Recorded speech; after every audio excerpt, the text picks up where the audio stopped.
Hello there. We've reached whatever month, whatever week of lockdown it's got to now. It feels like it's been going on forever. I hope wherever you are, you're safe and getting by as best that you can.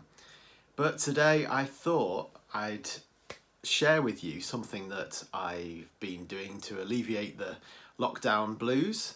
Firstly, I have fixed my, well, as best as I can, fixed my original Nintendo Entertainment System.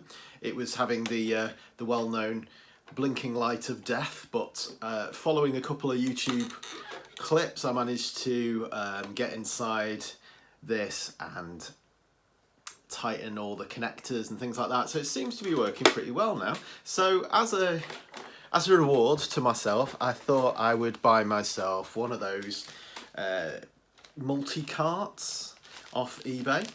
So here we are, here's the beautiful thing itself. What I love about this, first of all, is how new and shiny it looks, because obviously with most NES cartridges, they look pretty beige, and they've faded a little bit like the machine, but here we have a very bright and dazzling red on this multi-card here. Super Games 150 in one. So apparently there are 150 games on here, because I've got like my Raspberry Pi with running RetroPie on it. I've also got my PSP that's modded to play Nintendo games, but there's nothing quite like playing it on the proper official hardware. So I'm gonna have a go today at playing some of these games. It'll also give me a chance to try out my video capture.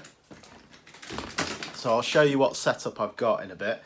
But basically I've got this cheapo August VGB100 converter here that I can plug straight into the computer and hopefully get some game footage to see if it all works. So without further ado, let's get this thing set up and see how it works and see if there's any good games on there.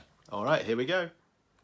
So here is my rather convoluted setup. I've got my Nintendo Entertainment System, and outputting from that I've got my composite audio and my composite video and composite audio. They're going into an old VCR into here. I found that for some reason it seems to work better if you put it into a VCR first, and I've seen a few people do that in videos, so that's what I've done here. So I've taken it straight from the NES into the front of this video player, and then I'm outputting from that in two different ways. My S video, which won't upscale it, but it will hopefully keep some of the clarity from the machine as much as possible, and that is going into my video capture device. And there we are, so we've got the menu there. But I've also got the SCART running out of the VCR, and that's going into a TV, because I found that when I was trying to capture some videos, some gameplay, it was running quite slow. So I'm going to try this method to see if there's any difference. So let's have a go at playing some of these games.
there were a few games from the Multicart NES cartridge with 150 games on it. I've not checked out all the games yet, but my first impressions of it are not good. Unfortunately, it's my first experience with a Multicart on a system such as the NES, and it was running painfully slow. I don't know if that's something to do with the video capture, so I did try it with an RCA cable, and I did try it directly into the telly, but it seemed to have the same effect. I particularly noticed it on games that I play a lot, such as the first Super Mario Brothers game, and yeah, it seemed to be running about a third of the speed of what it should be. So maybe I'm doing something wrong, or maybe it's something wrong with the cartridge itself, or even the machine itself. But on first impression, yeah, not very impressed at all. So it was about 14 quid with postage on eBay, this particular cart, so it wasn't super expensive. But my wish to have an easy way to have lots of games on physical media into my old machine has hit a hurdle at this point, so I'll be looking into other ways maybe of capturing games and trying out different games on my newly refurbished NES. But that's it for now. I hope you've enjoyed that short video, and I'd love to hear what are some of your favourite Nintendo games in the comments below. But thanks for watching, and please like and subscribe and all those things below. And I'll see you next time.